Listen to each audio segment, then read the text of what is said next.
Subscribe to our YouTube channel and press the bell icon to get the latest updates. What I'm going to do today is an act of courage. Even if I may say so, I know it sounds really not very humble, but you will know why I'm saying this. Because I am trying to declutter for you this whole spectrum, AGR, overdues, etc. issue. And why is Vodafone Idea in deep trouble? And why has Kumar Mangalam Birla, one of India's topmost industrialists, written that letter to the government of India, to the cabinet secretary, saying he's willing to give away his 27% share in this company for free. And then he has also resigned as the non-executive chairman and director from the board of Vodafone Idea. Now, Idea is owned by, or originally was owned by, one of the richest and largest conglomerates in India. Vodafone is a big global corporation, and yet the company is in deep trouble. Now, what is behind that trouble? Because this is not the only company in trouble. This might be a company where the water has come up to here, so it's now straining its neck to breathe a little bit, but the water is rising. But other companies, some are up to here, some are up to here, and one is all right. It's barely wetting its toes. That you can imagine is Reliance Jio. So what is this conundrum? How this has happened, I will explain to you. But before I do that, I will also tell you something that's been happening at the print. Now, if you've been watching our coverage, we believe in sending reporters out for stories. We believe that we should get stories from the field, from the ground, from the spot. And you saw that in great detail during the pandemic waves. The print had more feet on the ground and more really active feet on the ground, and with sharp noses for news and a sharp eye on top of them, that we got the best coverage of the pandemic. And that was made possible but because so many of you took paid subscriptions to the print.in. In fact, many of you made larger contributions even than the minimum subscription rate we ask for, which is 500 rupees a month. Subscription, mind you, not membership on YouTube. Do that also. Ideally, you should do both. Now, at this point, we are now on the verge of sending a reporter and a photographer to Kabul, to Afghanistan, to cover what's happening in Afghanistan. We'll be, once these people get there, which should be maybe by Monday or so, we should be among the very few, or maybe the only Indian media organization, definitely the only one which is digital only, to send reporters into Afghanistan, full-time reporters, and they will be there for quite some time. So the reporter going there will be our diplomatic correspondent or diplomatic editor, Nayanima Basu, and also our photo editor, Praveen Jain, whose pictures you like. So these are formidable bylines, and they will be there for a long time. And I do hope they remain safe. We are buying them insurance, we are buying them whatever we can do by way of protection. But otherwise, we all of us are with them in solidarity, and I hope so are you. At the same time, we've just had Ananya Bhardwaj and Praveen Jain come back from reporting from on the trouble spot on Mizoram-Assam border. How many other media organizations did that? They took something from central government, something from state governments on the phone, and that's how a lot of the coverage was done. But the print, not for yet, had sent reporters there. At this point, we have Jyoti Yadav traveling through UP, picking up very good, excellent people's stories, not government stories. We also have Revati Krishnan and Manisha Mandal in Tamil Nadu, and more people are going out. So all that happens because you take subscriptions. So once again, please open that checkbook, take out your card, take a subscription. That is the only thing that keeps us going. Just this trip to Kabul, to Afghanistan, might cost us anything from 15 to 30 lakh rupees, depending on how long this goes on for and how bad things get. But would you rather that an Indian media organization send its people to Afghanistan and get you the best coverage? Or would you rather that the media organization says, we can't afford it, it's too much expense, or maybe they can just go and touch something and come back instead of staying there. So those are calls we take in the newsroom all the time. We take them nevertheless. Your help matters. You make it possible. So please do it again. At which point I come back to my conundrum of this AGR, Vodafone, Idea, spectrum dues, what exactly has happened? So I've used that metaphor, dog's breakfast, right? Frankly, I've seen dogs eat quite well these days, particularly if they eat pedigree, etc. But a dog's breakfast is when you just pick up everything and throw it together, right? And stir it and say, beta khalo, right? So right now, having read up on this spectrum business, my head feels like in my brain has become dog's breakfast. It's so scrambled right now, I don't know how to unscramble it, because this has been scrambled by the people most competent at complicating things in the whole world. Who are they? You guessed right, they are the Indian bureaucracy.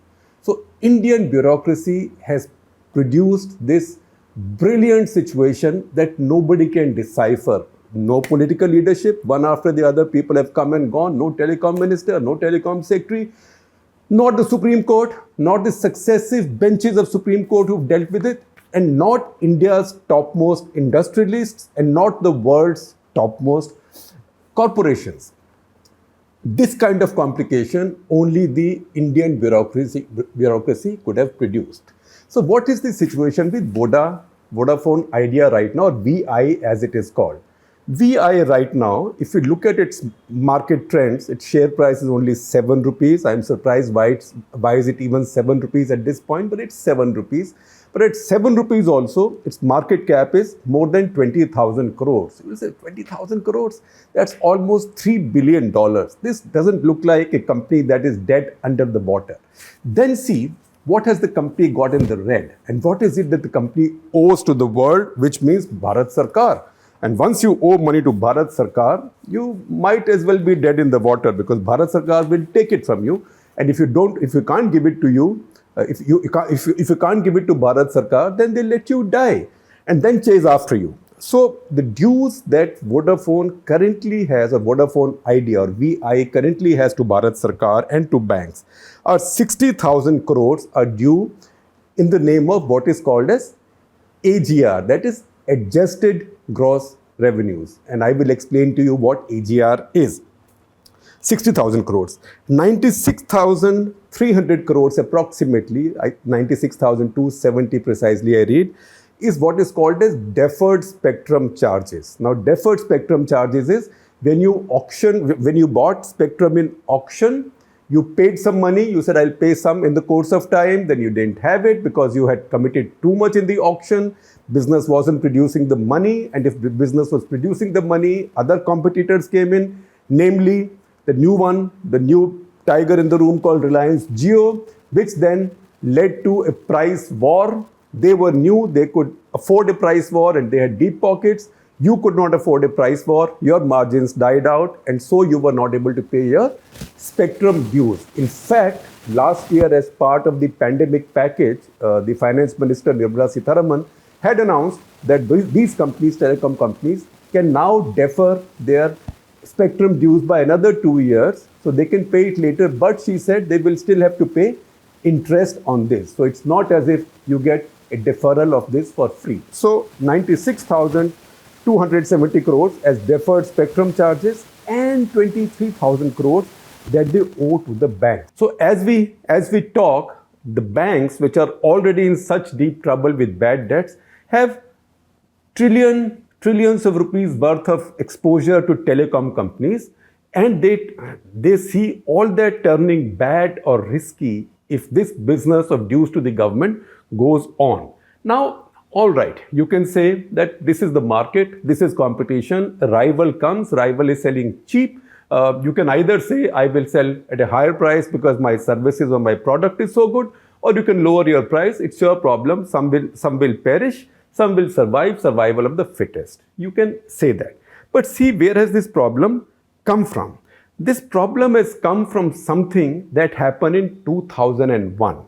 And why did it happen in 2001? Mr. Vajpayee was in power, and that was the period when Pramod Mahajan, Arun Shourie, many redoubtable ministers held the telecom portfolio, Ram Vilas Paswan. Now, in that period, in 1999, by 1999, it had become evident that the telecom companies that had bid for the spectrum and that had, in fact, not paid that much for the spectrum, but they had spent money in expanding and setting up telecom services, but were having to sell their services too cheap. They had lost too much money and they were going to roll over. So to protect them, to save them, to give them breathing room, Bharat Sarkar devised this idea that instead of paying dues for the spectrum, your auction dues, what you can do is you can actually pay us charges, a percentage on a period of time. Now, what is percentage? So the percentage was 8% of the license fee, because you have to pay a license fee to run telecom services. So 8% of the license fee annually, and also 5% of the spectrum usage fee. So you keep paying this. That means you are paying us sort of in an EMI, on an EMI basis instead of lump sum. So you will not roll over now. And as you keep earning more money, you keep paying us. Except, why do I say that this was one of those brilliant works of genius, quote unquote genius, by the Indian bureaucracy? Because they said that how will we calculate what your license fee and spectrum usage fee are going to be? That will be based on your adjusted gross revenue. What is adjusted gross revenue? That whatever business you do, after some adjustments of cost and this and that, whatever is your revenue, we will get 8% plus 5% of that. Now, as that was being done, it was structured in such a way or written in such a way that this will be the revenue of all the business that that company was doing or that entity was doing. Now, if it was, say, a telecom company like Vodafone or Airtel, now a company maybe holds an IPO. In the IPO, it gets maybe 50,000 crores or whatever amount of money that comes into the bank. It does not need to spend that money right now. It puts that money in the bonds, in fixed deposits. It gives a loan to another company in the same group, which is called as, or another intra-corporate deposit, or gives that loan to another company called inter-corporate deposit, on which interest is earned, interest or dividend. Now, this policy, the way it was drafted, said that also will be added to your revenue. Now, you might be doing other businesses. You might be having buildings in which you only need 2 floors. You've rented the rest. But they said add that also to the gross revenue of the company. Now, that was bad enough, because these companies, they said that, look, you can charge us a percentage on our revenues from the telecom business, but we have many other businesses also. They said, no, this is the way the policy was written. Now it cannot change. Then it went to absurd lengths, in fact, to lengths to which only one set of geniuses, which are way above yes minister, right? I mean, Sir Humphrey can take a bow, right? See what's happened. So they said, once a company has bought spectrum, you have to pay us a share on all the revenue you earn from anywhere. So what happened? Look at DMRC, the holy, venerable DMRC, Delhi Metro Rail Corporation. Delhi Metro Rail Corporation bought a little bit of the spectrum. Why?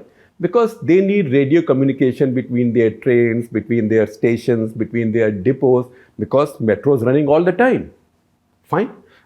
Similarly, Power Grid Corporation of India. Power Grid Corporation of India runs this big power grids that you see, in which sometimes birds get stuck, transferring power from one part of the country to another. It's a big achievement for India to have a national grid, but they also need communication of their own, secure communication. So they also bought a little bit of the spectrum for their own communication, for their internal use. Gas Authority of India Limited, they have pipelines, right? So once again, they also need real-time communication all the time. They don't want to rely on someone else's network. They bought some. These are all government companies. Oil India Limited, they have pipelines, they have oil prospecting, they have faraway locations. They bought a little bit of the spectrum. These are all PSUs. These are government's own companies. So under this formula, they were also hit by bills. So this is Government of India hitting Government of India with big bills. Remember that example we always use with you, Milo Minder Bender of Catch 22, who kept doing business with himself, buying and selling between himself, where the only loser was the government. So this is what's happening right now. This is a Milo Minder Bender Sarkar, not this particular Sarkar, Modi Sarkar. This started from Vajpayee's times. Vajpayee, Manmohan Singh, Modi Sarkar, because the bureaucracy remains the same. Everybody knows what's happened is wrong, but nobody wants to fix it. That also I will come to as to why. Now, look at a company like Gas Authority of India Limited. If I told you that Gas Authority of India Limited, under this has been handed a bill of 1,70,000 crores. Now, the total value of that 2G spectrum that led to the big scandal in 2010, that based on the 2007 first come first served basis, and I will talk about that in just a minute, that was 1,76,000 crores, right? Or supposedly notional value, it was a joke, notional value was 1,76,000 crores, right? Just the bill given to government's own company, Gas Authority of India Limited, by the government itself. Government is the owner. It's given itself a bill for using this much spectrum non-commercially for 1,70,000 crores. Why? Because under the way this was drafted, you have to give me a share of all your revenues. So all the gas you transport, all the gas you sell, beta, bach ke kahan jaoge? And this is government going after itself. The market cap of GAIL is 66,000 crores. If you sell all of GAIL today, if you auction it, you will recover 1/3 of its license fees that it owes to the government for making that big blunder of buying a little bit of the spectrum for its own use. Then Oil India Limited. Oil India Limited has been hit with a bill of 48,000 crores. Its own market cap is only 18,000 crores. Power Grid Corporation of India Limited, rich, well-to-do company, has a market cap, humongous market cap for a PSU of 1,22,000 crores. You will say, fantastic, well done PSU. The bill given to them is 1,25,000 crores. So you can sell PGCIL, right? And you will still be left to pay 3,000 crores to who? To yourself, right? Ye Bharat Sarkar has done to itself. Now, after that, at some point, Dharmendra Pradhan, when he was oil minister, because a lot of his companies were hit, he said this was a mistake and this will be corrected, but nobody has corrected. Nobody has corrected it. And today you have a situation that while all these monies are stuck, the telecom companies of India, now India is essentially left with three telecom companies, besides the government companies, which are in any case almost beyond the oxygen steroid level now, that is BSNL and MTNL. So you have right now Airtel, Vodafone Idea, VI and Reliance Jio. Of the three, these three companies together owe the government more than 1.5 crores. That is, I'm not even updating it to a lot of interest and stuff. Maybe at this point, it's about 1.78 lakh crores just for this AGR revenues based on, fees based on their revenues. That money is not coming to the government anytime soon, but the government wants it. Why?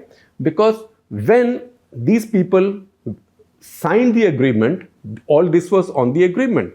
Now the Supreme Court said, because these people appealed in the Supreme Court said when you signed the agreements, this was written, you should have known. The fact is that Rahul Khullar, who was a former telecom secretary and former TRAI chief, he had told Ramya Nair, my colleague whose story I'll be sharing with you last year in February 2020, that courts must understand that when these companies signed this agreement with the government had the upper hand. These companies had nowhere to go. They were on the verge of bankruptcy already. So they signed up on what was available to them, and nobody had imagined that this will be the interpretation of this rule. Now that rule, the court said once you have signed, you have to pay. You have to pay.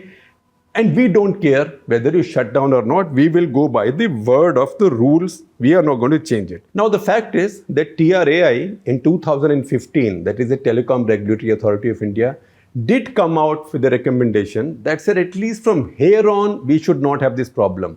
And they said that government should now clarify, DOT should now clarify that henceforth, only the revenue that accrues to the companies from telecom business would be used for calculating these fees or these charges. But DOT was not willing to touch it. Why? Because, anybody who's touched anything in the telecom in the past has ended up in trouble. In fact, 2G people went to jail. After that, no bureaucrat, no civil servant, and I sympathize with them, who wants CBI at his door after his service is over or her service is over, when you have to also fend for yourself in the court of law, what happens today is that the way the Prevention of Corruption Act is now worded, causing any loss to the exchequer can be called a corrupt act. And there is such lack of trust in the government system and corporate India that there is wide public support for that kind of victimization. So any civil servant sitting in DAT would say, I know this policy is bad, I know this is unsustainable, I know this is killing the Indian telecom, which is supposed to be a sunshine industry.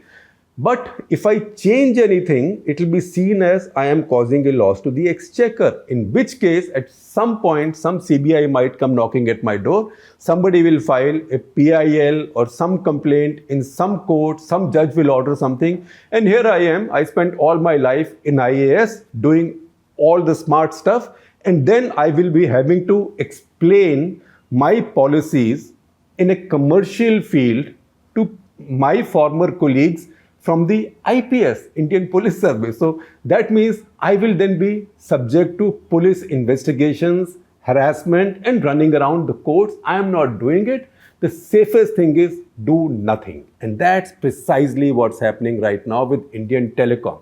Chances are that just like they've done with the Retrospective Taxation Act, they will ultimately have to do something with telecom also. When that will be, I don't know, but by that time a lot would be lost. I can do no better but to quote late Rahul Khuldar from this Ramya Nair piece last year in February 2020. Unfortunately, he passed away subsequently. He said, quote, they, that is in civil servants, are happy to toss the file from here to there. And he said many bureaucracies have this problem, but ever since the 2G case sent people to jail, this has worsened. And that is why you have this case of government robbing government robbing telecom, telecom robbing the user, and everybody being bankrupt, and now also the prospect of the banks going bankrupt all over again. Now you will ask me that how come all of this has not affected Reliance Jio? Now that is a cut the clutter all by itself, and I will do it at some other point. But basically, you know what happens? A bunch of people start running a marathon, and they start running dug, dug, dug, dug, dug, dug, dug, dug. So by the time they reach, they cover the first 35 kilometers or 37 kilometers, they are quite tired and quite dehydrated, and then they are seeing who has the endurance to last. At that point, another runner drops by parachute in front of them, who's fresh, who has no dehydration, right? And who then starts sprinting. So others obviously can't catch up. That's precisely what happened with Reliance Jio. Reliance Jio did not bid in earlier auctions for spectrum. So they have no pending user fees, charges, cesses, nothing. So they made a beginning in 2010, that too not directly. 2010, one company bought some spectrum, and then later Reliance acquired it. Then they also bought a part of the spectrum from Reliance Communication, which was run by the younger of the Ambani brothers. Now, initially, there were cases filed that they should pay not just for that spectrum, but they should pay all the pending spectrum obligations of Reliance Communications. But then they went to Supreme Court and they got an order in their favor that they don't have to pay any pending obligations. So Reliance Jio made a fresh beginning with that spectrum. Then they bought some more spectrum. In fact, as things stand right now, they are short of spectrum, so they will be looking for more spectrum. But they did not have any of these legacy issues. So once again, it is like several people who've been running, huffing and puffing in the marathon, and then a fresh runner comes and lands in front of them and starts sprinting. So the others obviously can't catch up. So this is now beginning to look like a two company market, because if Vodafone Idea dies, then it will be Reliance Jio versus Airtel, and Airtel is also quite punch drunk right now. That is the problem right now. I know there is a question that you will ask me, which I was asking myself, and that is one of the reasons I was afraid of getting my teeth into this subject. That is, what is spectrum, right? Is spectrum something that the government produces? What does it mean? Government gave you this much spectrum. So let me simplify it, oversimplify it, but this is the correct thing. Spectrum is not a product. Spectrum is not a commodity. Spectrum is not something the government or anybody produces. You will see this much megahertz, this much radio waves. Government is doing nothing. Spectrum is what we use when we use Wi-Fi. In fact, those bands in which say Wi-Fi runs are free, like a larger public good. Anybody can use them. So think of the spectrum like your airspace, right? Like your skies. So skies over a country are also a sovereign asset. Skies belong to the country. If another country's plane comes in without your permission, you will shoot it down or force it to land, right? Similarly, if another country's plane has to overfly your land, suppose a British Airways plane going from, say, Bangkok to London is flying over India. For flying over India, it will pay Government of India a certain amount of tax for the rights to overfly India. When PIA flies over India, they pay. When Air India or an Indian aircraft flies over Pakistan, they pay Pakistan. Those are small amounts. Now, think about it. If your skies are very crowded, then you will say that, look, only those who pay me this much can fly at this height. So those flying at 30,000 feet, up to 30,000 feet will pay me this much. All right. So, and if people give me enough, I will give those guys, those airlines only the right to fly at those heights across my airspace. So then that becomes something where you can leverage value. That's precisely what's happened with spectrum. Again, what is 2G, 3G, 4G? All right, you may say you can fly at up to 30,000 feet. You want to fly higher, maybe you consume less fuel, etc. It's safer, I don't know, whatever. Or you can get bigger planes, make more money. You want to fly beyond 30,000 feet, from 30,000 to 50,000 feet, I'll have fresh auctions for the right of way. So spectrum is available in a way, you can say, in nature, but it's a sovereign asset like air, right? Government charges money for it. In the past, governments also used to give it away on first come, first served basis, which got a very bad name with A. Raja and the scandal that happened. After that, they started auctioning it.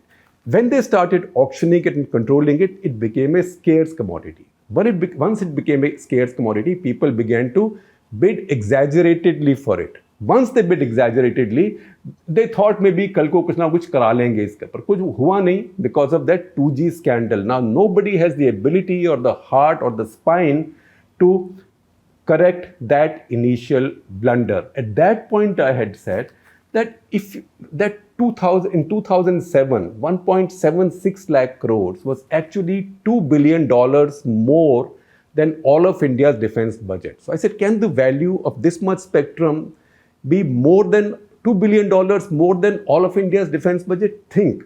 You are now making wild calculations and arriving at wild notional figures. But India stuck with that. A lot of politics got embedded in that. That politics remains embedded. And with that, unfortunately, it is the Indian telecom sector that is getting entombed in that politics and in that mud. And with that, our banks are also looking at deep trouble going ahead.